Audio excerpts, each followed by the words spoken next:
Hello students, my self Sumitra Saini, chemistry lecturer. आप सभी का केमिस्ट्री टूल चैनल में हार्दिक स्वागत है। स्टूडेंट्स, अपना टॉपिक चल रहा था एटॉमिक स्पेक्ट्रम। उसमें अपन ने पढ़ा था एब्जॉर्प्शन स्पेक्ट्रम और सेकंड अपन ने पढ़ा था इमिशन स्पेक्ट्रम। जनरली किसी एटम के लिए जो स्पेक्ट्रम लिया जाता है वो कौन सा स्पेक्ट्रम था? Emission spectrum. इसमें अपन ने देखा था हाइड्रोजन का इमिशन स्पेक्ट्रम। उससे रिलेटेड क्वेश्चन की बात कर ली थी। ये जो स्पेक्ट्रम अपन पढ़ रहे थे किसके मॉडल में था? बोहर के मॉडल में था। आज अपन देखेंगे बोहर के मॉडल्स की कमियां, मिटिगेशन ऑफ बोहर मॉडल या बोहर मॉडल की कमियां। देखते हैं बोहर मॉडल की कमियां क्या क्या होती है। फर्स्ट अपन ने क्या पढ़ा था? थॉमसन का परमाणु मॉडल। इसमें जो कमियां रह गई थी इनको कौन मॉडिफाइड किया था? रदरफोर्ड का परमाणु मॉडल। रदरफोर्ड के परमाणु मॉडल में जो कमियां रही थी उनको कौन पूरा किया था? बोहर का परमाणु मॉडल। बोहर के परमाणु मॉडल में जो कमियां रहेंगी उनको कौन पूरा करेगा? सोमरफील्ड का परमाणु मॉडल। सोमरफील्ड का परमाणु मॉडल में जो कमियां रहेंगी उनको कौन पूरा करेगा? वेव मैकेनिक्स या क्वांटम मैकेनिक्स। तो मैं एक बार उस जो अपन ने एक चार्ट बनाया था उस चार्ट को मैं एक बार रिवाइज करवा देती हूँ आपको, काफ़ी दिन हो गए हैं। अपन ने एटम को 2 कैटेगरी में क्या किया था? क्लासिफाइड किया था। 2 कैटेगरी में क्लासिफाइड किया था। फर्स्ट कैटेगरी क्या थी? Classical model. सेकंड कैटेगरी क्या थी? Modern model. Modern model. Classical model में अपन ने कौन कौन से मॉडल देखे थे? क्लासिकल मॉडल में अपन ने फर्स्ट देखा था थॉमसन का परमाणु मॉडल। फर्स्ट अपन ने इसमें देखा था थॉमसन का परमाणु मॉडल। सेकंड अपन ने इसमें देखा था रदरफोर्ड का परमाणु मॉडल। थर्ड इसमें अपन ने देखा था बोहर का परमाणु मॉडल। फोर्थ इसमें अपन देखेंगे सोमरफील्ड का परमाणु मॉडल। सोमरफील्ड के परमाणु मॉडल में जो कमियां रहेंगी उनको कौन पूरा करेगा? क्वांटम यांत्रिकी। क्वांटम यांत्रिकी।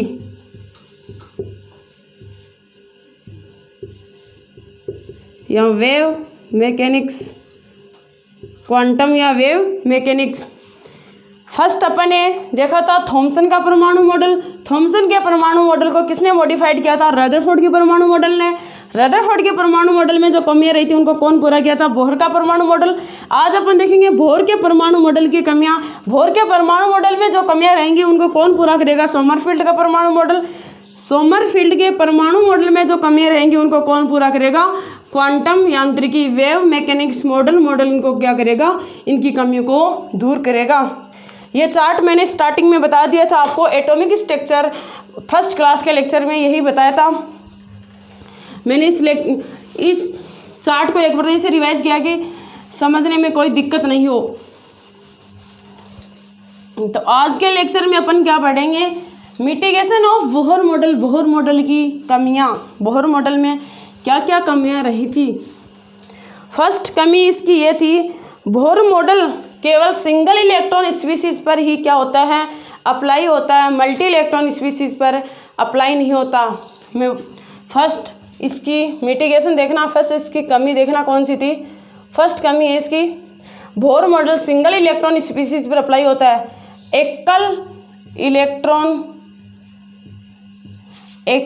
इलेक्ट्रॉन स्पीसीज पर ही क्या होता है?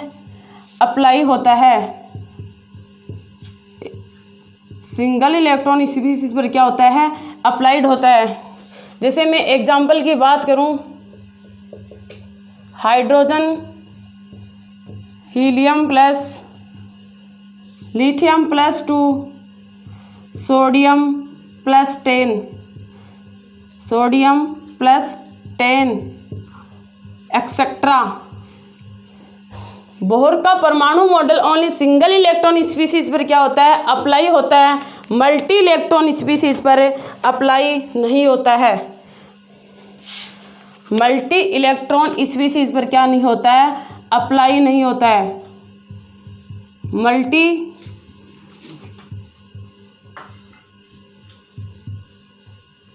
मल्टी इलेक्ट्रॉन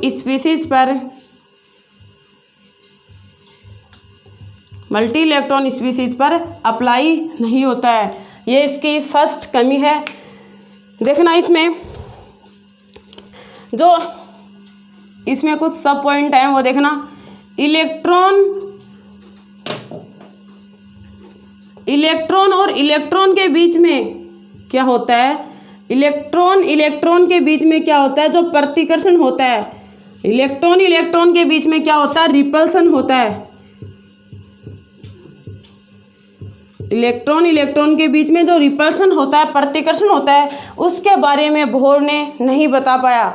बोहर इसके बारे में नहीं बता पाया। इलेक्ट्रॉन के बीच में जो रिपल्सन होता है, जो प्रतिकर्षण होता है, इसके बारे में बोहर नहीं बता पाया। अगर इलेक्ट्रॉन रिपल्सन प्रतिकर्षण के बारे में अगर ये बताता तो ये मल्टी इलेक्ट्रॉन स्पीसीज पर भी क्या होता? बहु इलेक्ट्रॉन स्पीसीज पर भी क्या होता? अप्लाई होता। बहु इलेक्ट्रॉन स्पीसीज पर क्या होता? अप्लाई होता। ये इलेक्ट्रॉन के बीच में जो रिपल्सन होता है, जो प्रतिकर्षण होता है, इसके बारे में नहीं बता पाया। अगर इसके बारे में नहीं बता पाया, जिसकी वजह से बहु इलेक्ट्रॉन स्पीसीज, जो मल्टी इलेक्ट्रॉन स्पीसीज हैं, इन पर ये अप्लाई नहीं होता है, इन पे इसने काम नहीं किया। तो इसकी फर्स्ट है जो मिटिगेशन है, इसको आप नोट करो।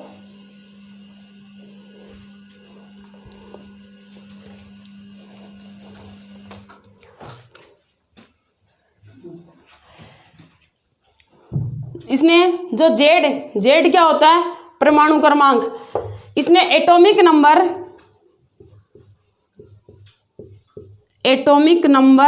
जेड, इसने एटॉमिक नंबर को, जो एटॉमिक नंबर होता है उसमें कौन से साइन को काम में लिया था? जेड साइन को काम में लिया था। एटॉमिक नंबर जेड ये किस पे अप्लाई होता है? ओनली वन इलेक्ट्रॉन स्पीसीज पर होता है, सिंगल इलेक्ट्रॉन स्पीसीज पर ही अप्लाई होता है। अगर ये जेड के स्थान पे किसको ले लेता? जेड के स्थान पे ये जेड इफेक्टिव को काम में ले लेता, तो ये मल्टी इलेक्ट्रॉन स्पीसीज पर ही अप्लाई हो सकता था। जेड इफेक्टिव का मतलब क्या है? नाभिकीय आवेश।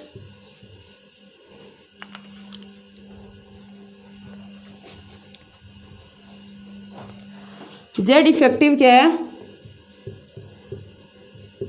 प्रभावी नाभिकीय आवेश। प्रभावी नाभिकीय आवेश। बच्चों ध्यान से समझना, बोहर ने किसको काम में लिया था? बोहर ने atomic number Z one electron species पर ही अप्लाई होता है। अगर ये एटॉमिक नंबर जेड के स्थान पे अगर जेड इफेक्टिव को काम में ले लेता, जेड इफेक्टिव को क्या ले लेता? काम में ले लेता। अगर जेड इफेक्टिव को काम में ले लेता तो क्या होता? मल्टी इलेक्ट्रॉन स्पीसीज पर क्या हो जाता? अप्लाई हो जाता। मल्टी इलेक्ट्रॉन स्पीसीज पर क्या हो जाता? अप्लाई हो जाता, अप्लाइड हो जाता। इसका मीन्स क्या है बच्चों? ध्यान से समझना, मैंने इस बात को क्या बताया आपको, इसका मीन्स क्या है। फर्स्ट इसकी मिटिगेशन सुना। ये सिंगल इलेक्ट्रॉन स्पीसीज पर क्या होता है? अप्लाई होता है। एकल इलेक्ट्रॉन स्पीसीज पर अप्लाई होता है। इसके एग्जांपल है helium, hydrogen, helium, lithium, beryllium +3, sodium 10+10। ये क्या है? सिंगल इलेक्ट्रॉन स्पीसीज है। इन सिंगल इलेक्ट्रॉन स्पीसीज पर अप्लाई होने से ये मल्टी इलेक्ट्रॉन स्पीसीज पर काम नहीं करता है। ये ओनली सिंगल इलेक्ट्रॉन स्पीसीज पर काम करता है, मल्टी इलेक्ट्रॉन स्पीसीज पर काम नहीं करता है। अगर ये इलेक्ट्रॉन के बीच में जो रिपल्सन होता है, इसके बारे में इसने नहीं बताया। अगर ये इलेक्ट्रॉन रिपल्सन के बारे में बता देता तो बहु इलेक्ट्रॉन स्पीसीज पर क्या हो जाता? अप्लाई हो जाता। इसमें एटॉमिक नंबर जो जेड है, एटॉमिक नंबर जेड को इसने काम में लिया था, तो सिंगल इलेक्ट्रॉन स्पीसीज पर ही क्या होता है? अप्लाई होता है। अगर ये जेड की जगह जेड इफेक्टिव को काम में ले लेता, प्रभावी नाभिकीय आवेश, जेड इफेक्टिव क्या होता है? प्रभावी नाभिकीय आवेश। जेड इफेक्टिव को काम में ले लेता तो ये मल्टी इलेक्ट्रॉन स्पीसीज पर भी क्या हो जाता? अप्लाई हो जाता। इसको आप नोट करो।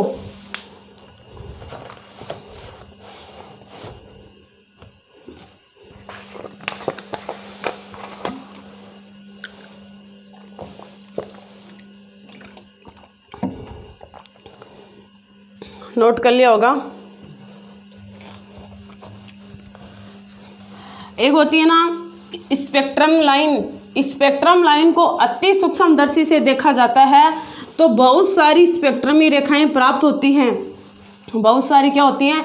स्पेक्ट्रमी रेखाएं प्राप्त होती हैं।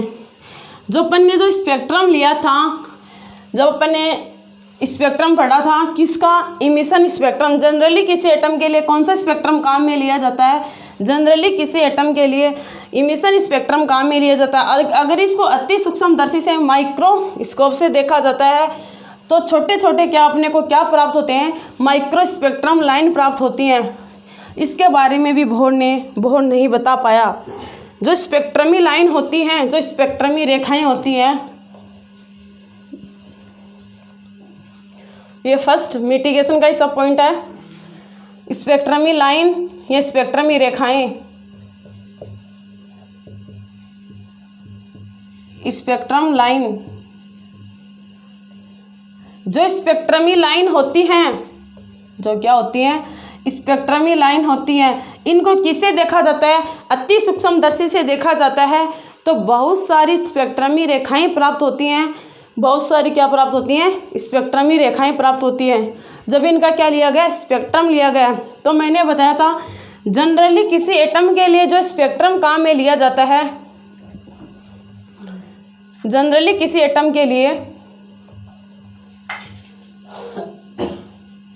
जनरली किसी एटम के लिए, किसी एटम या आयन के लिए जो स्पेक्ट्रम लिया जाता है वो कौन सा स्पेक्ट्रम था? इमिशन स्पेक्ट्रम था। वो मैंने पीछे बता दिया आपको, इमिशन स्पेक्ट्रम। इमिशन स्पेक्ट्रम में अपने को क्या प्राप्त होती हैं?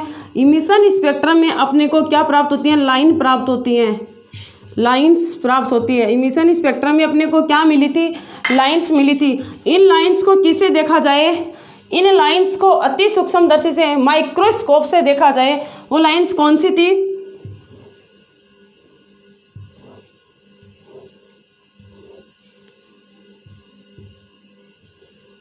वन 2 3 4 ले लें। n=1 को लाइमर बाल्मर पासन बोला था।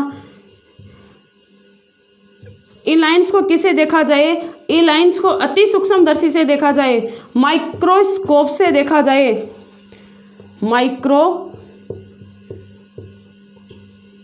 स्कोप से देखा जाए, माइक्रोस्कोप से देखा जाए तो अपने को क्या प्राप्त होती है? माइक्रोस्कोप से देखा जाए तो अपने को बहुत सारी क्या प्राप्त होती है? स्पेक्ट्रम, माइक्रो स्पेक्ट्रम लाइन प्राप्त होती है। कौन सी लाइन प्राप्त होती है? इनसे अपने को बहुत सारी, जो अपने को ये लाइन मिल रही हैं, जो अपने को क्या मिल रही है? लाइन मिल रही है। तो बहुत सारी लाइन्स अपने को क्या होती हैं? प्राप्त होती हैं। जब इनको किसे देखा जाए? माइक्रोस्कोप से देखा जाए तो अपनी छोटी छोटी माइक्रो स्पेक्ट्रम लाइन प्राप्त होती हैं। इनको क्या बोलते हैं? Micro spectrum line. Micro spectrum क्या प्राप्त होती है? माइक्रो स्पेक्ट्रम लाइन प्राप्त होती हैं। कौन सी लाइन प्राप्त होती है? माइक्रो स्पेक्ट्रम लाइन प्राप्त होती हैं। इन लाइंस को बोर एक्सप्लेन नहीं कर पाया। इन लाइंस को क्या नहीं कर पाया? बोर एक्सप्लेन नहीं कर पाया। इसका मीन्स क्या है? मैंने ये डायग्राम से आपको बताया। इसका मीन्स क्या है? स्पेक्ट्रमी रेखाओं को अति सूक्ष्मदर्शी से देखा जाता है तो बहुत सारी माइक्रोस्पेक्ट्रम लाइन प्राप्त होती हैं। इनके बारे में भोर नहीं बता पाया। इसको आप नोट करो। नेक्स्ट इसकी मिटिगेशन देखते हैं। ये इसकी सेकंड मिटिगेशन थी।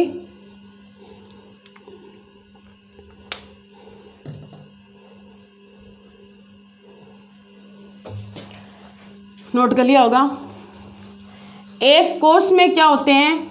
उपकोष होते हैं। एक कोश में क्या होते हैं? उपकोष होते हैं।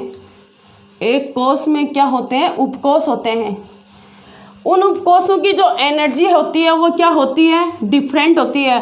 उन उपकोषों में क्या पाया जाता है, माइक्रो स्पेक्ट्रम क्या पाई जाती है, लाइन पाई जाती हैं। उन उपकोषों में क्या पाई जाती हैं, माइक्रो स्पेक्ट्रम लाइन।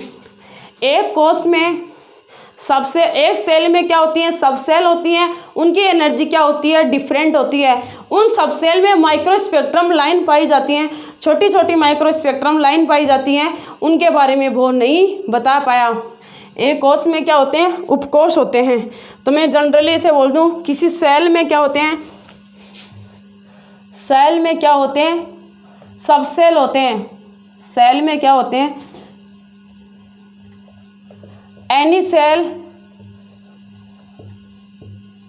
एक कोष में क्या होते हैं, सब सेल होते हैं, सब सेल।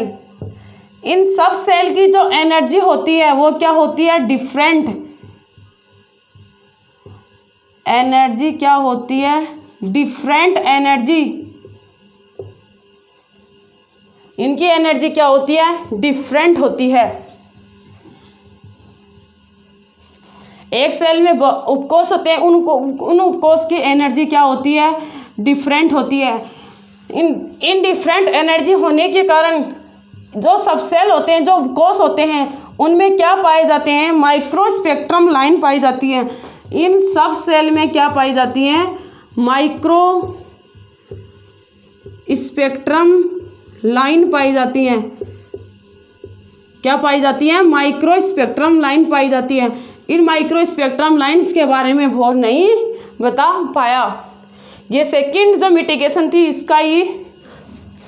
इसकी क्या है, कुछ सब पॉइंट है उसमें। एक सेल में बहुत से उपकोष होते हैं, उन उपकोषों की एनर्जी क्या होती है, डिफरेंट होती है।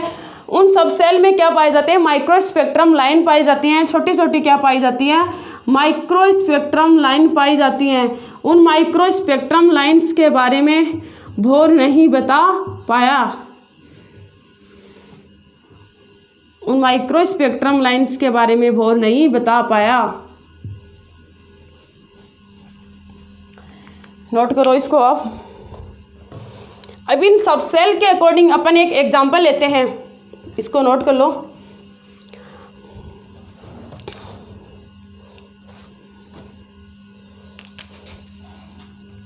क्वेश्चन ले रही हूं मैं, नोट कर लिया होगा। हाइड्रोजन परमाणु के फोर्थ एंड फिफ्थ सेल की माइक्रो स्पेक्ट्रम लाइन कितनी होंगी, कितनी माइक्रो स्पेक्ट्रम लाइन कितनी होंगी।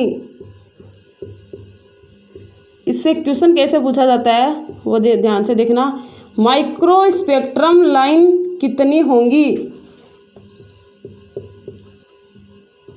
ध्यान से समझना बच्चों। हाइड्रोजन परमाणु के फोर्थ एंड फिफ्थ नंबर का अपने को क्या दिया है, सेल दिया है। इसमें अपने को क्या पूछा है, माइक्रो स्पेक्ट्रम लाइन कितनी होंगी। तो इन दोनों जो अपन इसको क्या मान लें, फोर्थ को अपन क्या मान लें, N1 मान लें, इसको अपन N1 मान लें, इसको अपन क्या मान लें, N2 मान लें। तो इन दोनों का क्या होता है, क्रॉस मल्टीप्लाई होता है। जितनी अपने को सेल दी हुई है उनका क्या होता है, क्रॉस मल्टीप्लाई होता है। तो एक सेल में क्या होती है, सब सेल होती है, उनकी एनर्जी क्या होती है, डिफरेंट एनर्जी होती है। उनमें माइक्रो स्पेक्ट्रम लाइन अगर पूछी है तो उन दोनों का क्या होता है, क्रॉस मल्टीप्लाई होता है। तो N1 इंटू N2, तो N1 अपने पास कितना है, N1 अपने पास कौन से सेल की पूछी है, fourth and fifth number cell की पूछी है। चौथे एंड पांचवें कोष की पूछी है। तो 4 इंटू 5 कितना हो जाएगा, 15 क्या आ जाएंगे अपने पास, माइक्रो स्पेक्ट्रम लाइन आ जाएंगी। सॉरी 20 माइक्रो स्पेक्ट्रम लाइन आ जाएंगी। 5 इंटू 4 तो 20 माइक्रो स्पेक्ट्रम लाइन आ जाएंगी। तो इनसे क्वेश्चन कैसे पूछा जाता है एग्जाम में, हाइड्रोजन परमाणु के फोर्थ एंड फिफ्थ सेल में माइक्रो स्पेक्ट्रम लाइन कितनी होंगी। तो इन कोई सा भी अपने को सेल दे दे, उनका क्या करना, अपने को क्रॉस मल्टीप्लाई करना है। तो अपना कितनी माइक्रो स्पेक्ट्रम लाइन आएंगी, 20 माइक्रो स्पेक्ट्रम लाइन आएंगी। क्वेश्चन को नोट करो फटाफट।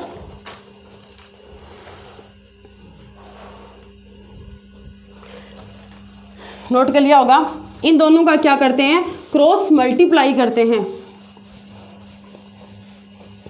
इसकी थर्ड मिटिगेशन क्या थी, इसकी थर्ड जो कमी थी वो क्या थी, थर्ड मिटिगेशन थी इसकी कि जो माइक्रोस्पेक्ट्रम जो लाइन है इनको क्रमशः चुंबकीय क्षेत्र व विद्युत क्षेत्र से गुजारा जाता है तो ये क्या हो जाती है, विपाटित हो जाती हैं। क्या हो जाती है, विपाटित हो जाती हैं।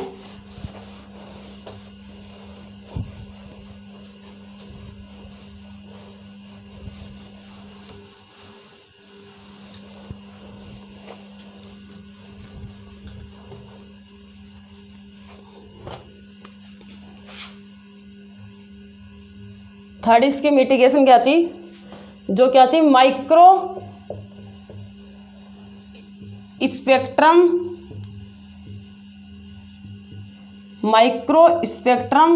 लाइन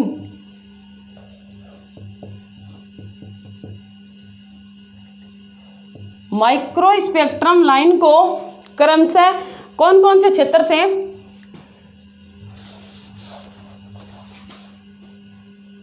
इसको मैं यहाँ लिख लूँ, micro spectrum line, micro spectrum line को क्रमशः किससे, विद्युत चुंबकीय क्षेत्र और विद्युत क्षेत्र से, मैग्नेटिक फील्ड और इलेक्ट्रिक फील्ड से गुजारा जाता है। किससे गुजारा जाता है, रेस्पेक्टिवली किस किस से,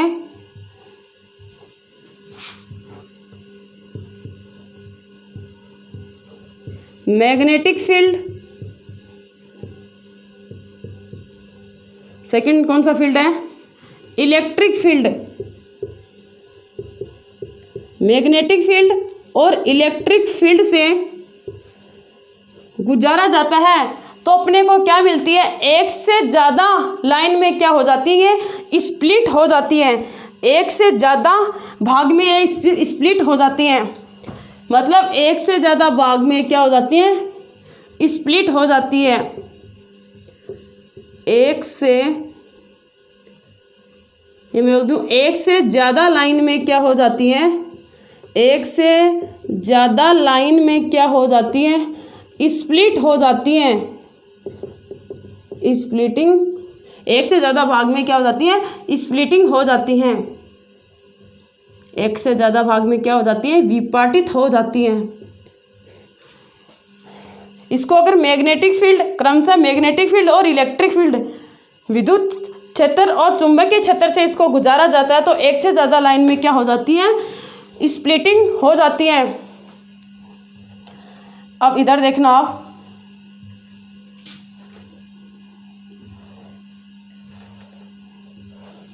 इसको किससे, मैग्नेटिक फील्ड से अगर गुजारा जाए, मैग्नेटिक फील्ड से क्या क्या किया जाए, मैग्नेटिक फील्ड से इसको गुजारा जाए या मैग्नेटिक इफेक्ट से,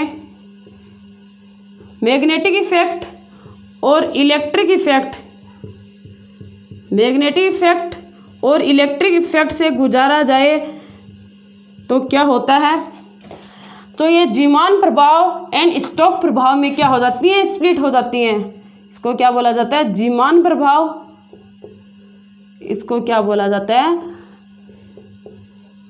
इलेक्ट्रिक इफेक्ट को क्या, स्टोक प्रभाव, स्टोक प्रभाव। इस चार्ट का मीन्स क्या है, माइक्रो स्पेक्ट्रम लाइन को क्रमशः चुंबकीय क्षेत्र और विद्युत क्षेत्र से गुजारा जाता है तो एक से ज़्यादा लाइन में क्या हो जाती है, वो विपाटित हो जाती है।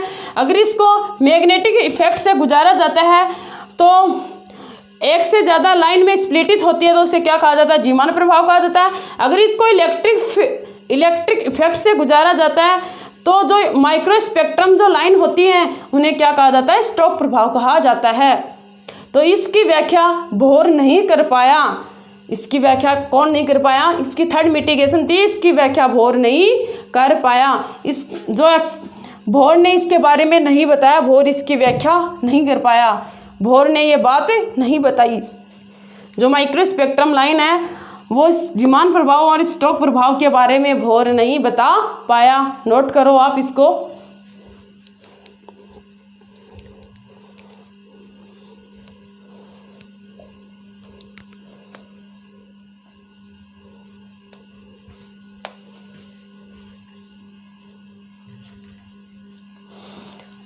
नोट कर लिया होगा। इस माइक्रो जो स्पेक्ट्रम लाइन है, मैंने क्या होता है, एक से ज़्यादा लाइन में क्या हो जाती है, स्प्लिट हो जाती है। इस माइक्रो स्पेक्ट्रम जो लाइन है इनको मैं क्या कर दूं, एक्सटर्नल फील्ड से गुजारा जाए, बाह्य क्षेत्र से इनको क्या किया जाए बच्चों, गुजारा जाए। जो माइक्रो स्पेक्ट्रम जो लाइन है इनको किससे गुजारा जाए, एक्सटर्नल फील्ड से। किससे, एक्सटर्नल फील्ड से।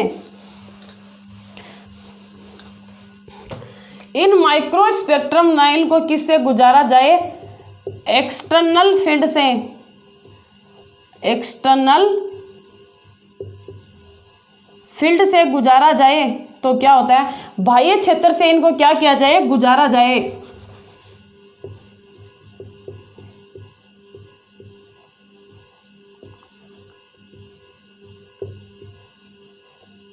एक्सटर्नल फील्ड से गुजारा जाए तो ये माइक्रो स्पेक्ट्रम जो लाइन है, ये क्या है, माइक्रो स्पेक्ट्रम लाइन है, ये किस में विभाजित हो जाती है, फर्स्ट होती है मैग्नेटिक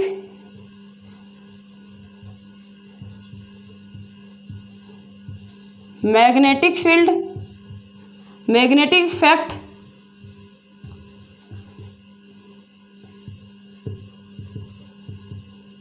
ये मैग्नेटिक इफेक्ट इसके क्या होते हैं, जो चुंबकीय जो क्षेत्र है इसके क्या होते हैं, दो पोल होते हैं। वो दो पोल कौन से हैं, उत्तरी ध्रुवीय पोल और दक्षिणी ध्रुवीय पोल। जो ये लाइन है वो कितनी लाइंस में विभाजित हो जाती है, एक से अधिक लाइन में क्या हो जाती है, विभाजित हो जाती है। एक से अधिक लाइन में क्या हो जाती है, स्प्लिट हो जाती है। एक से अधिक लाइन में क्या हो जाती है, स्प्लिट हो जाती है। माइक्रो जो स्पेक्ट्रम जो लाइन है इसको अगर मैग्नेटिक इफेक्ट से एक्सटर्नल, इसमें क्या लगा दें, एक्सटर्नल फील्ड लगा दें, बाह्य क्षेत्र से इसको गुजारा जाए तो जो मैग्नेटिक जो इफेक्ट है ये दो पोल्स में, नॉर्थ और साउथ, उत्तरी और दक्षिणी ध्रुव पोल्स में एक से अधिक लाइन में क्या हो जाती है, एक से अधिक लाइन में क्या हो जाती है, स्प्लिटिंग हो जाती है। एक से अधिक लाइन में क्या हो जाती है, स्प्लिट हो जाती है। ऐसे ही एक्सटर्नल फील्ड, जो विद्युत एक्सटर्नल फील्ड लगाया जाए, माइक्रो स्पेक्ट्रम को एक्सटर्नल फील्ड लगाया जाए तो ये किस में हो जाती है, इलेक्ट्रिक फील्ड में। विद्युत क्षेत्र में कौन सा चार्ज होता है, पॉजिटिव चार्ज, और कौन सा चार्ज होता है, नेगेटिव चार्ज। इसमें भी दो चार्ज होते हैं, पॉजिटिव एंड नेगेटिव। ये भी जो ये लाइन है ये एक से अधिक लाइन में क्या हो जाती है, विभाजित हो जाती है, स्प्लिटिंग हो जाती है। इसमें क्या होते हैं, नेगेटिव एंड पॉजिटिव। एक से अधिक लाइन में क्या हो जाती हैं, स्प्लिट हो जाती हैं। इसको क्या कहा गया है, जीमान इफेक्ट, जीमान प्रभाव कहा गया है। इसके बारे में बोर व्याख्या नहीं कर पाया। इसको क्या कहा गया है, स्टोर्क।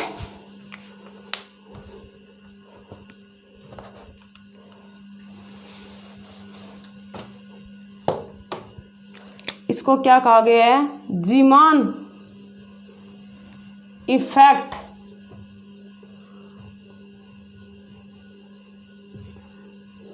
और इसे क्या कहा गया है, स्टोर्क इफेक्ट।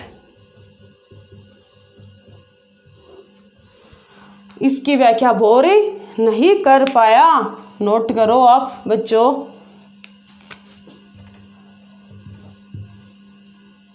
इसको अब क्या दिया अपन ने, एक्सटर्नल फील्ड दिया है, बाह्य क्षेत्र से इसको क्या किया है, गुजारा जाता है। बाह्य क्षेत्र से इसको क्या किया जाता है, गुजारा जाता है। तो एक से ज़्यादा लाइन में क्या हो जाती है, स्प्लिट हो जाती है माइक्रो स्पेक्ट्रम लाइन। ये लाइन कौन सी है, माइक्रो स्पेक्ट्रम लाइन है। ये लाइन कौन सी है? Micro spectrum line. एक से ज़्यादा लाइन में क्या हो जाती है? विपाटित हो जाती है। एक से ज़्यादा लाइन में स्प्लिट हो जाती है। यहाँ पर लिख सकते हैं एक से ज़्यादा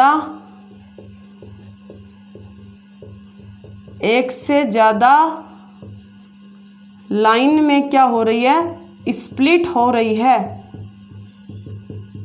वैसे ये भी एक से ज़्यादा लाइन में क्या हो रही है? स्प्लिट हो रही है। बच्चों नोट करो आप इसको।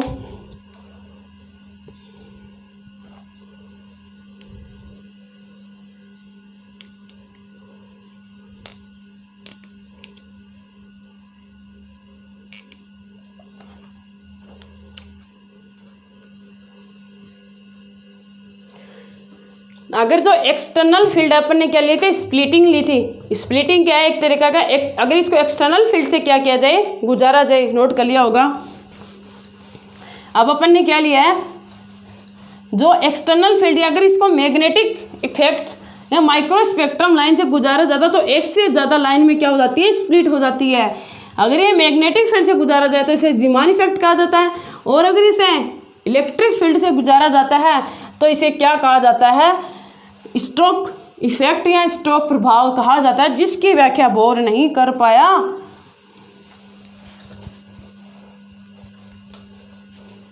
अब अपन ने क्या लिया था? एक्सटर्नल फील्ड लिया था। बाह्य क्षेत्र की क्या ली थी? अपन ने उपस्थिति ली थी। एक्सटर्नल। अब अपन एक्सटर्नल फील्ड को देखते हैं। एक्सटर्नल फील्ड होता क्या है? एक्सटर्नल फील्ड की प्रेजेंस में, या मैं बोल दूं एक्सटर्नल फील्ड की उपस्थिति में स्प्लिटिंग क्या होती है? एक्सटर्नल फील्ड की क्या होती है? उपस्थिति में। अगर मैं बोल दूं बाह्य क्षेत्र की अनुपस्थिति होने पर एक्सटर्नल फील्ड, यहाँ मैं बोल दूं बाह्य क्षेत्र की अनुपस्थिति में एक उपकोष के जो सभी कक्षक बाह्य क्षेत्र की अनुपस्थिति में एक कोष के बाह्य क्षेत्र की अनुपस्थिति में एक ही उपकोष के एक ही सबसेल के एक ही उपकोष के सभी कक्षक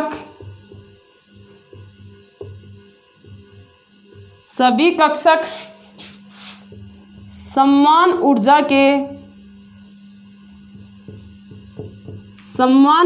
के होते हैं, सेम ऊर्जा के होते हैं, जिन्हें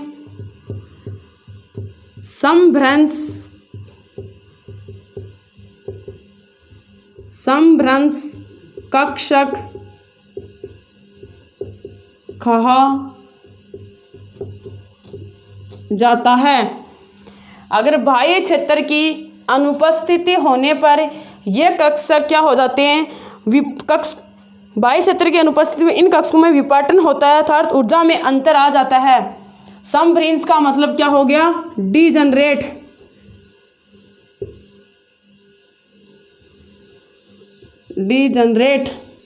अगर बाह्य क्षेत्र की क्या हो? एक्सटर्नल फील्ड की क्या हो?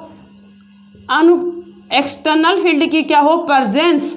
ये तो ऑप्शंस थी। बाह्य क्षेत्र की उपस्थिति में इन कक्षकों में विपाटन हो जाता है। इन कक्षकों में विपाटन हो जाता है, अर्थात ऊर्जा में अंतर आ जाता है। अर्थात ऊर्जा में क्या आ जाता है? अंतर आ जाता है।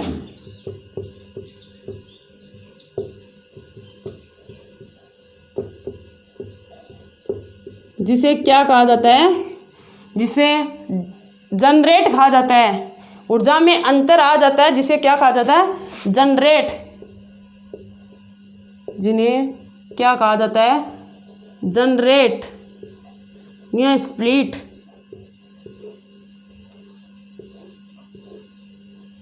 नोट करो बच्चों, मैं इस थ्योरी का मीन्स बताऊंगी। ये थ्योरी मैंने कैसे लिखाई है। बाह्य क्षेत्र की अनुपस्थिति में एक ही उपकोष के सभी कक्षक समान ऊर्जा के होते हैं, जिन्हें समभ्रंश कक्षक कहा जाता है। बाह्य क्षेत्र की अगर प्रेजेंस, एक्सटर्नल फील्ड की प्रेजेंस में इन कक्षकों में विपाटन हो जाता था तो ऊर्जा में अंतर आ जाता है, जिन्हें जनरेट कहा जाता है। यही दोनों अंतर आ जाता है, यही दोनों प्रभावों का क्या कारण है। अपन ने जीमान इफेक्ट और स्ट्रोक इफेक्ट लिया था, यही दोनों प्रभावों का कारण है। ऐसे लिख सकते हैं आप यहाँ पे, यही दोनों प्रभावों का, दोनों इफेक्ट का क्या कारण है। जो अपन ने जीमान इफेक्ट और स्ट्रोक इफेक्ट पढ़ा था, इनका ये क्या कारण है। बाह्य क्षेत्र की अनुपस्थिति में तो क्या होता है, समभ्रंश कक्षक डिजनरेट हो जाते हैं, ये डिजनरेट नहीं होते हैं, जनरेट होते हैं। इन दोनों थ्योरी का मीन समझना आप। इसको मैं चार्ट से बताती हूँ, ये आप इसको नोट करो पहले।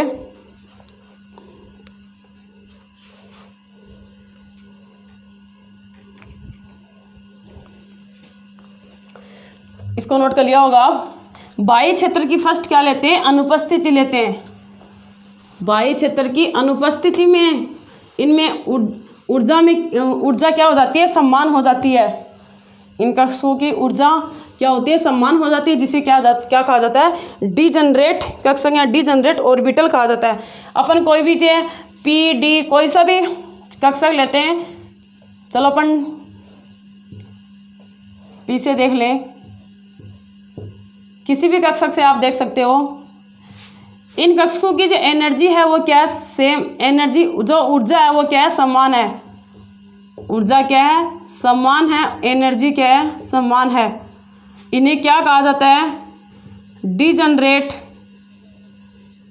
एनर्जी अगर जिसकी समान है, जिन्हें क्या जाता है, डीजनरेट ऑर्बिटल कहा जाता है, डीजनरेट कक्षक कहा जाता है। अगर इनकी क्या हो, बाह्य क्षेत्र की क्या हो, अनुपस्थिति हो। एक्सटर्नल फील्ड की क्या हो रही है, यहाँ पे अनुपस्थिति हो रही है। एक्सटर्नल फील्ड की अनुपस्थिति, बाह्य क्षेत्र की क्या है, अनुपस्थिति। बाह्य क्षेत्र की एक्सटर्नल फील्ड की क्या है, अब्सेंस। एक्सटर्नल फील्ड की अनुपस्थिति में इनमें क्या हो जाता है, ये डीजनरेट ऑर्बिटल, ये स्प्लिटिंग नहीं होती है, ये विपाटित नहीं हो पाते हैं। ये क्या नहीं हो पाते हैं, विपाटित नहीं हो पाते, इनमें स्प्लिटिंग नहीं होगी। अगर बाह्य क्षेत्र की क्या ले लें, प्रेजेंस ले लें, इन कक्षक को कौन सा कक्षक कहा जाता है, डीजनरेट कक्षक। डीजनरेट कक्षक क्या नहीं हो पाते हैं, स्प्लिट नहीं हो पाते हैं, क्योंकि इनकी एनर्जी क्या होती है, सेम होती है। ये फर्स्ट सेंटेंस का मीन्स है। अगर बाह्य क्षेत्र की क्या ले लें, प्रेजेंस ले लें, तो इन कक्षकों में विपाटन होता है, इन कक्षकों में क्या होता है, स्प्लिटिंग होती है, जिन्हें कौन से कक्षक कहा जाता है, जिन्हें जनरेट कक्षक कहा जाता है। बच्चों ध्यान से समझना, इतनी हार्ड चीज़ नहीं है, इजी सी चीज़ है। एक बार आपको हार्ड लगेंगी, आप इनको रिवाइज करोगे तो कुछ हार्ड नहीं लगेगा।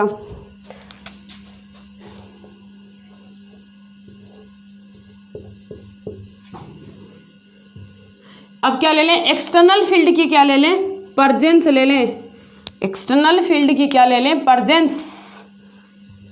एक्सटर्नल फील्ड की उपस्थिति, बाह्य क्षेत्र की क्या ले लें, उपस्थिति। बाह्य क्षेत्र की प्रेजेंस में, बाह्य क्षेत्र की उपस्थिति में, प्रेजेंस में, बाह्य क्षेत्र की उपस्थिति में क्या हो जाता है, ये विपाटित हो जाते हैं, ये इनमें क्या हो जाती है, स्प्लिटिंग हो जाती है, जिन्हें क्या कहा जाता है, जनरेट कहा जाता है। ये कौन से कक्षक कहा जाता है, जनरेट कहा जाता है। इनमें क्या हो जाती है, स्प्लिटिंग हो जाती है। उन जो सेंटेंस लिखाए थे दोनों, उनका यही क्या था, मीन्स था।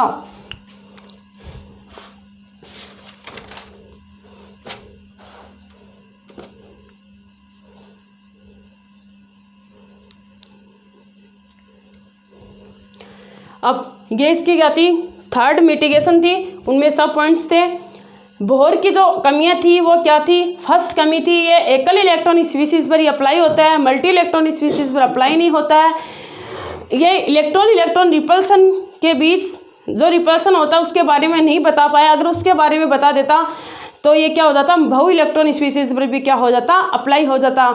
सेकेंड इसका मिटिगेशन क्या था, सेकेंड मिटिगेशन था इसका जो स्पेक्ट्रमी लाइन है उनको अति सूक्ष्मदर्शी से देखा जाता है तो बहुत सारी स्पेक्ट्रमी लाइन प्राप्त होती है, माइक्रो स्पेक्ट्रम लाइन प्राप्त होती है, बहुत सारी क्या प्राप्त होती है, जो माइक्रो स्पेक्ट्रम क्या होती है, लाइन प्राप्त होती है। थर्ड इसका मिटिगेशन क्या था, इसने जेड के स्थान पे क्या लिया था, इसने जेड काम में लिया था। अगर जेड के स्थान पे अगर बोर जेड इफेक्टिव को काम में ले लेता, प्रभावी नाभिक के आवेश को काम में ले लेता, तो वो बहु इलेक्ट्रॉन स्पीशीज पर भी क्या हो जाता, अप्लाई हो जाता। उसने जेड काम में लिया, जेड इफेक्टिव को काम में नहीं लिया, इसलिए बोर की क्या थी, मिटिगेशन थी।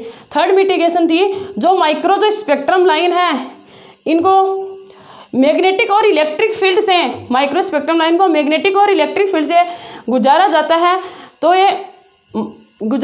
तो ये किस में विभाजित हो जाती है, मैग्नेटिक इफेक्ट और जीमान इफेक्ट में एक से ज़्यादा प्रकार की क्या होती हैं, लाइंस प्राप्त होती हैं। ये बोर इसके बारे में नहीं बता पाया।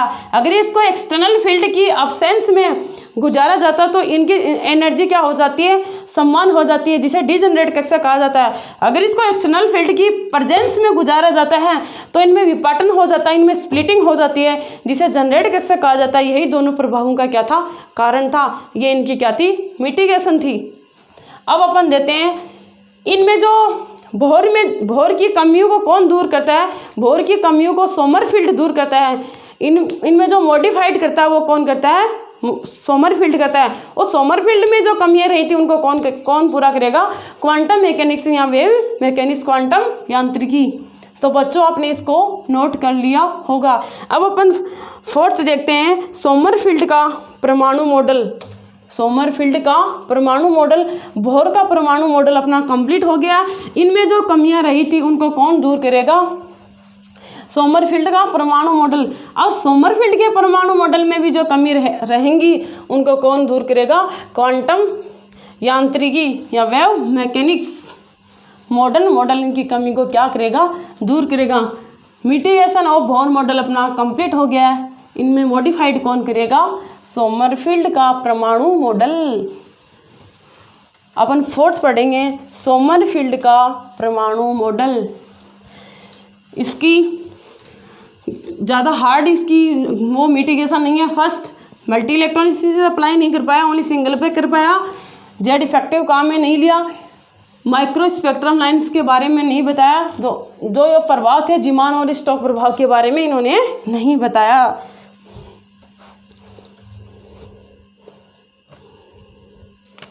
अब अपन फोर्थ अपना क्या है, सोमरफील्ड का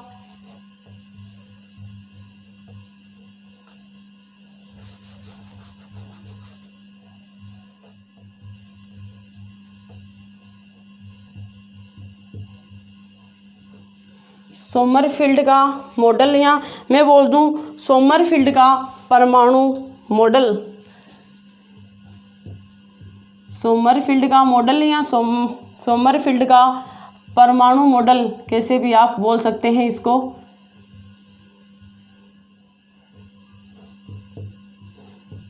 सोमरफील्ड का परमाणु मॉडल, सोमरफील्ड का परमाणु मॉडल किसी एटम्स के लिए, इसने एटम के बारे में क्या बताया था, एटम्स के बारे में इसने क्या बताया था।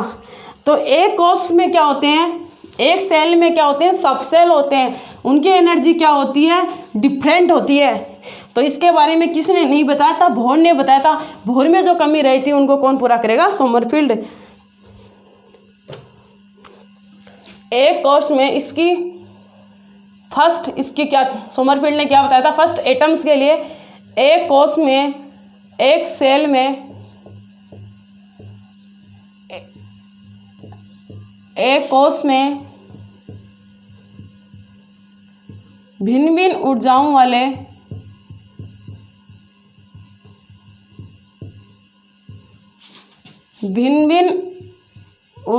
वाले एक से अधिक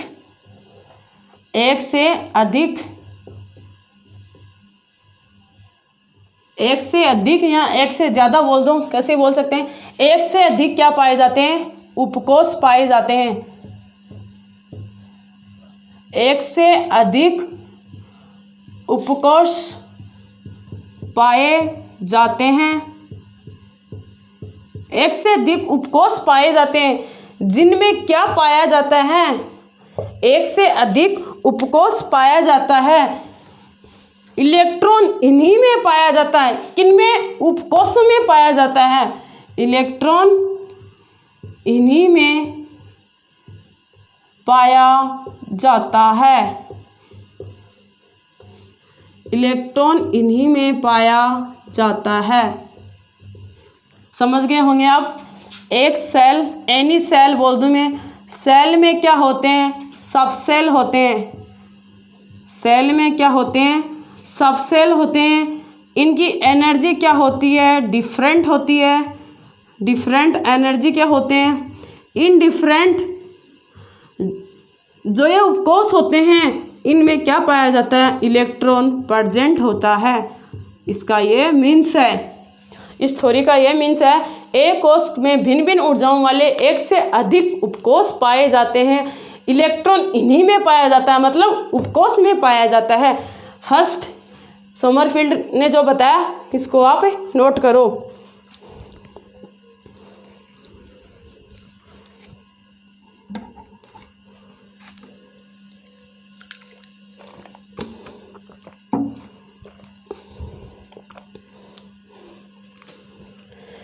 सेकेंड इसने क्या बताया? इलेक्ट्रॉन, सेकेंड इसने क्या बताया था? इलेक्ट्रॉन नाभिक के चारों ओर, इस बोर को लेके ही इसको समझेंगे। बोर में जो कमी रहेगी उसको तो सोमरफील्ड दूर कर रहा है। तो पहले अपन क्या देखते हैं, बोर ने क्या बताया था? बोर ने क्या ये बताया था, इलेक्ट्रॉन नाभिक के चारों ओर, इलेक्ट्रॉन नाभिक के चारों ओर क्या करता है? वर्ताकार कक्षाओं में क्या लगाता है? सर्कल लगाता है। सर्कुलर ऑर्बिटल में क्या करता है? वो रिवॉल्विंग करता है। सर्कुलर ऑर्बिटल में क्या करता है? वो रिवॉल्विंग करता है। तो इसने बताया था इलेक्ट्रॉन केवल उन्हीं वर्ताकार कक्षाओं में चक्कर लगाता है। सेकेंड इसका देखना, इलेक्ट्रॉन नाभिक के चारों ओर कौन सी कक्षा में? दीर्घ वर्ताकार। इसने तो बताया था वर्ताकार, ये किसने बताया था? बोहर ने बताया था। ये किसके अकॉर्डिंग है? बोहर के अकॉर्डिंग है। अब अपन देखेंगे सोमरफील्ड के अकॉर्डिंग। तो फर्स्ट आपने नोट कर लिया होगा, बोहर ने तो ये बताया था इलेक्ट्रॉन केवल वर्ताकार कक्षाओं में ही चक्कर लगाता है जिनके कोणीय समय का मान क्या होता है? NH/2π के क्या होता है? पुनर्गुणज होता है। अपन बोहर को लेके ही समझेंगे जिससे अपने को अच्छे से समझ में आएगा, क्योंकि बोहर की कमियों को तो कौन दूर कर रहा है? सोमरफील्ड। तो बोहर ने तो क्या बताया बच्चों? बोहर ने तो ये बताया था, मैं यहाँ पे लिख दूँ बोहर ने बताया था इलेक्ट्रॉन नाभिक के चारों ओर चक्कर लगाते हैं। ये ऑर्बिटल कौन सा था? सर्कुलर, वर्ताकार, सर्कुलर ऑर्बिट था। वर्ताकार कक्षा थी इनकी, सर्कुलर ऑर्बिट था। ये कौन सा ऑर्बिट था? सर्कुलर ऑर्बिट था। ये किसके अकॉर्डिंग है? बोहर के अकॉर्डिंग है। अपन किसके अकॉर्डिंग देखेंगे? सोमरफील्ड के अकॉर्डिंग। सोमरफील्ड ने क्या बताया? इलेक्ट्रॉन नाभिक के चारों ओर, इलेक्ट्रॉन नाभिक के चारों ओर दीर्घ वर्ताकार कक्षाओं में, दीर्घ वर्ताकार पथ या कक्षा एक ही बात है, दीर्घ वर्ताकार पथ में चक्कर लगाते हैं। दीर्घ वर्ताकार कक्षाओं में चक्कर लगाता है। दीर्घ वर्ताकार पथ में रिवॉल्विंग करता है। दीर्घ वर्ताकार पथ में चक्कर लगाता है। तो वर्ताकार पथ में इनकी ऊर्जा, वर्ताकार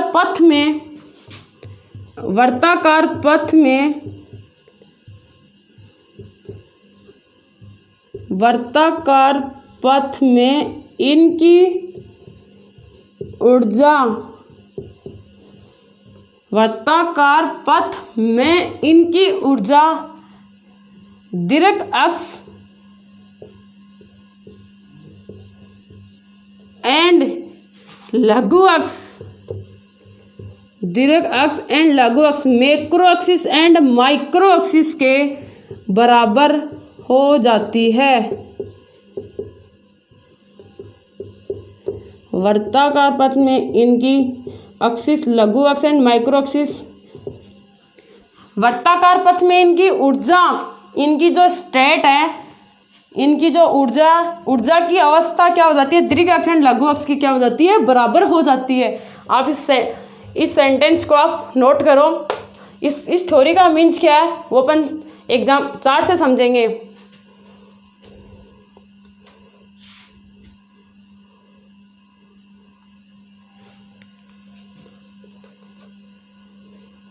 इसको कक्षा भी लिख लो, पथ को तो ज़्यादा वेस्ट रहेगा।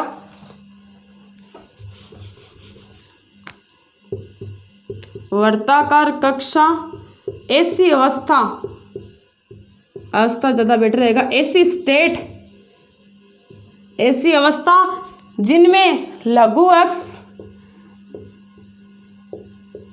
एंड दीर्घ अक्ष, लघु अक्ष micro axis and macro axis के बराबर हो जाती है।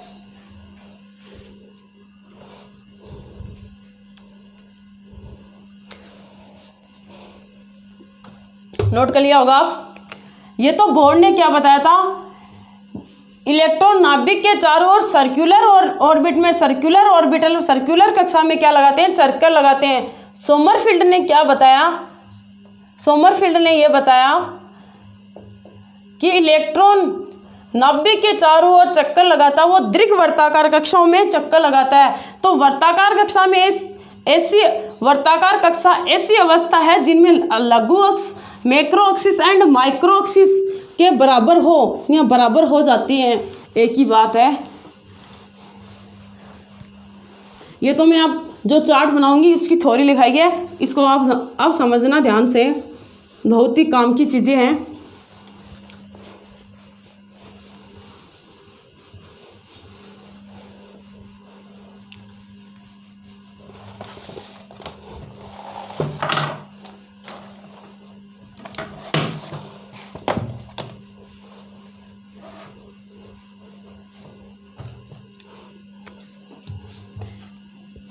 बोर्ड ने क्या भोर के अकॉर्डिंग क्या था, पहले भोर के अकॉर्डिंग देखेंगे। ये किसके अकॉर्डिंग है, बोहर के अकॉर्डिंग। बोर के अकॉर्डिंग क्या है, ये क्या है अपना नाभिक, इसमें लघु अक्ष एंड दीर्घ अक्ष, लघु अक्ष एंड दीर्घ अक्ष क्या होती हैं, बराबर होती हैं। Macro axis and micro axis क्या होती हैं, लघु अक्ष एंड दीर्घ अक्ष क्या होती हैं, बराबर होती हैं। बराबर नहीं हो रही क्या, इसकी डिस्टेंस और इसकी डिस्टेंस क्या है, सेम है। तो लघु अक्ष एंड दीर्घ अक्ष क्या है, बराबर है। इसमें भी क्या है, लघु एंड दीर्घ अक्ष, लघु अक्ष, लघु एक्सिस, लघु अक्ष एंड दीर्घ अक्ष क्या है, बराबर है। इसमें देखना आप सोमरफील्ड में, सोमरफील्ड इलेक्ट्रॉन नाभिक के चारों ओर, ये किसके अकॉर्डिंग है, सोमरफील्ड के अकॉर्डिंग है। सोमरफील्ड ने क्या बताया, इलेक्ट्रॉन नाभिक के चारों ओर चक्कर लगाता है, इलेक्ट्रॉन नाभिक के चारों ओर चक्कर लगाता है। तो उसकी दीर्घ अक्ष कौन सी है, बड़ी वाली क्या होती है, दीर्घ एक्सिस, दीर्घ अक्ष, ये इसकी दीर्घ अक्ष है। ये इसकी कौन सी अक्ष है, लघु अक्ष है। ये क्या होती है, बराबर नहीं होती है। जो सेंटेंस क्या था वो क्या था, इलेक्ट्रॉन नाभिक के चारों ओर चक्कर लगाता है। इलेक्ट्रॉन नाभिक, सोमरफील्ड ने क्या बताया था, इलेक्ट्रॉन नाभिक के चारों ओर चक्कर लगाता है। तो दीर्घ वर्ताकार कक्षाओं में चक्कर लगाता है। ये कौन सी वर्ताकार कक्षाएं हैं? दीर्घ वर्ताकार कक्षाएं हैं, दीर्घ वर्ताकार कक्षा हैं। तो दीर्घ वर्ताकार कक्षाओं में लघु अक्ष एंड दीर्घ अक्ष क्या होती है? बराबर नहीं होती हैं। लेकिन वर्ताकार कक्षाओं में सर्कुलर ऑर्बिटल में जो इलेक्ट्रॉन नाभिक के चारों ओर चक्कर लगाता है तो उसके लघु अक्ष एंड दीर्घ अक्ष क्या होती हैं? बराबर होती हैं। इसमें क्या होती है? बराबर होती है, इसमें बराबर नहीं होती हैं। अब इसमें बराबर होती है, इसमें बराबर नहीं होती है, इसको अपन क्या कंपेरेटिवली कंक्लूजन निकालेंगे। कंपेरेटिवली क्या निकालेंगे? कंक्लूजन निकालेंगे। आप इसको नोट करो, इससे ज़्यादा बेटर समझ में आएगा डायग्राम से।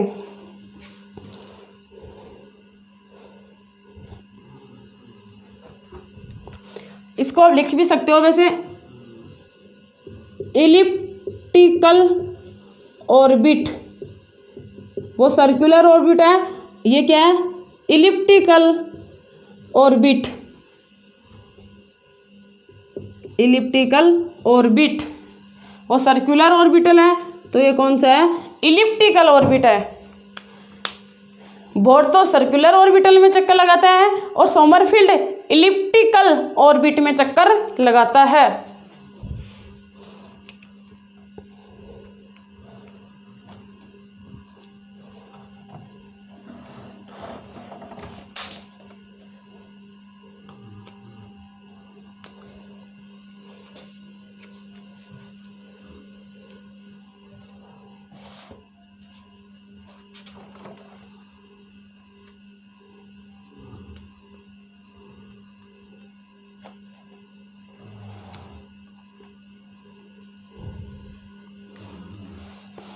अब देखना, इसकी अपन कंपेरेटिवली बात कर लें, नोट कर लिया होगा बच्चों।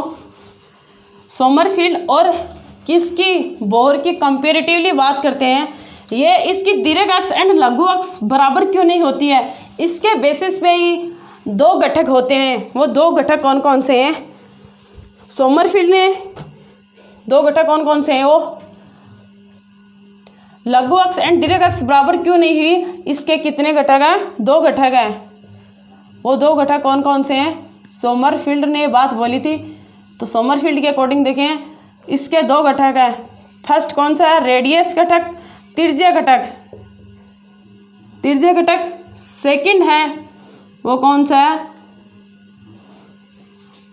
रेडियस त्रिज्या घटक, मैं इसको बोल दूं त्रिज्या घटक, त्रिज्या घटक। इसको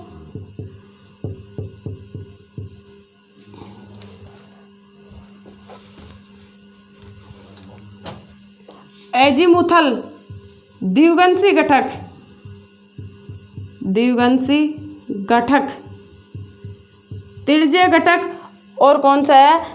द्विगंशी घटक। सोमरफील्ड ने क्या बताया? जो दीर्घ अक्ष एंड ये लघु अक्ष है, दीर्घ अक्ष एंड लघु अक्ष बराबर नहीं होने के कारण इनको उसने दो भागों में, मतलब दो घटक में डिवाइड किया, त्रिज्या घटक और द्विगंशी घटक, रेडियस और एजीमुथल घटक। रेडियस घटक में इसने क्या बताया? पहले इस बोर के अकॉर्डिंग देते हैं। बोर ने क्या बताया था? इलेक्ट्रॉन नाभिक के चारों ओर चक्कर लगाता है तो उसका जो कोणीय संवेग होता है, कोणीय संवेग को किससे डिनोटेट करते हैं? एल से डिनोटेट करते हैं। एल इज इक्वल टू क्या होता है? NH/2π होता है। NH/ क्या होता है? 2π होता है। यहाँ पे n क्या है? इंटीजर वैल्यू है। n क्या? इंटीजर वैल्यू है, सेल नंबर है। NH/2π का क्या होता है? पूर्णगुणज होता है। ऐसे ही इसने बताया। इसी के कंपेरेटिवली बात करेंगे, जो रेडियस है, रेडियस जो सोमरफील्ड का जो कोणीय संवेग है वो क्या होता है? रेडियस होने के कारण यहाँ पे क्या लिया इसने? n की जगह क्या ले लिया इसने? nr ले लिया। तो nRH/ क्या हो जाएगा? 2π के क्या हो जाएगा? पूर्णगुणज हो जाएगा। मैं यहाँ पे बोल दूँ, यहाँ पे इसने साथ में त्रिज्या घटक होने के कारण nr लिया, द्विगंशी घटक होने के कारण n के स्थान पे इसने क्या लिया है?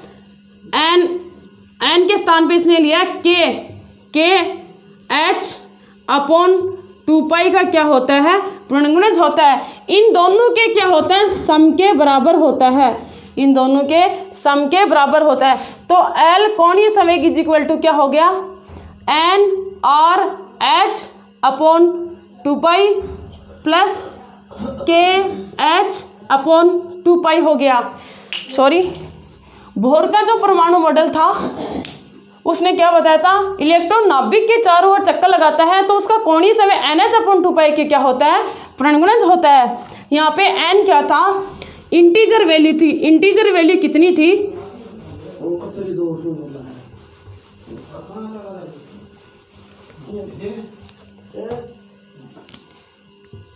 n इंटीजर वैल्यू थी। n का मान कितना था, 0 1 2 3 था। n का मान 0 1 2 3 था। ऐसे ही मैं यहाँ पे n की बात करूँ, n क्या हो सकता है, 0 1 2 3। यहाँ पे nr भी कितना हो सकता है, nr हो सकता है 0 1 2 3 डैश डैश डैश। यहाँ पे k कितना हो सकता है, k यहाँ पे कभी भी 0 नहीं होगा, k का मान होगा 1 2 3 एक्सेट्रा। के नॉट इज इक्वल टू क्या होगा, 0 होगा। के नॉट इज इक्वल टू क्या होगा, 0 होगा। अब मैं यहाँ पे h अपॉन 2 पाई को क्या ले लें, कॉमन ले लें। h अपॉन 2 पाई को क्या ले लें, कॉमन ले लें। इसमें भी h अपॉन 2 पाई को क्या ले लें, कॉमन ले लें। इन दोनों डेरिवेशन में अपन h अपॉन 2 पाई को कॉमन ले लें तो इस n इज इक्वल टू, ये n है जो किसका है, इंटीजर नंबर किसका है, बोहर मॉडल का सेल नंबर है। तो मैं यहाँ पे लिख दूँ इसको, इस n इज इक्वल टू क्या हो जाएगा, इस n इज इक्वल टू यहाँ पे तो अपने पास क्या बचा, nr बचा और यहाँ पे क्या बचा, k बचा। तो nr प्लस क्या हो जाएगा, k हो जाएगा। ये n कौन सा है, बोहर वाला n है। तो यहाँ पे क्या बचा अपने पास, nr बचा, यहाँ पे क्या बचा अपने पास, k बचा। तो आप इसको नोट करो।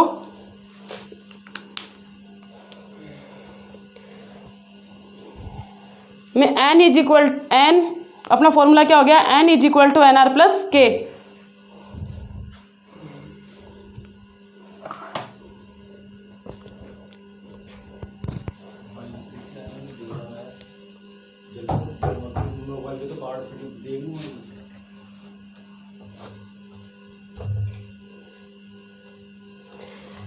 अपन n अपॉन k की वैल्यू क्या ले लें,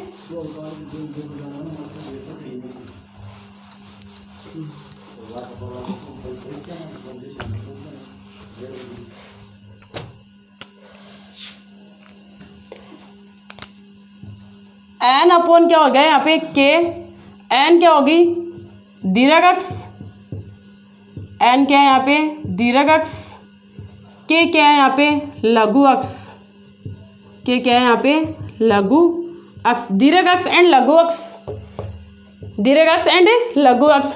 मैं n is equal to condition ले रही हूँ first, n is equal to अगर k बराबर है, n और k का मान क्या है, बराबर है, तो ये कौन सी कक्षा कहलाएगी, वर्ताकार कक्षा कहलाएगी, वर्ताकार कक्षा कहलाएगी। n not equal to k, n k का मान अगर सेम नहीं है तो कौन सी कक्षा कहलाएगी, दीर्घ वर्ताकार कक्षा कहलाएगी, दीर्घ वर्ताकार कक्षा कहलाएगी। ये अपना जो डेरिवेशन थी वो कंप्लीट हो गई है। अपन ये फॉर्मूला क्या था, n is equal to n r plus k, इसको आप ध्यान में रखना, n is equal to n r plus k. इससे रिलेटेड क्वेश्चन भी सोल्व करेंगे, एग्जाम में ऐसे रिलेटेड बहुत सारे क्वेश्चन पूछे जाते हैं, तो आप इसको नोट कर लो फटाफट।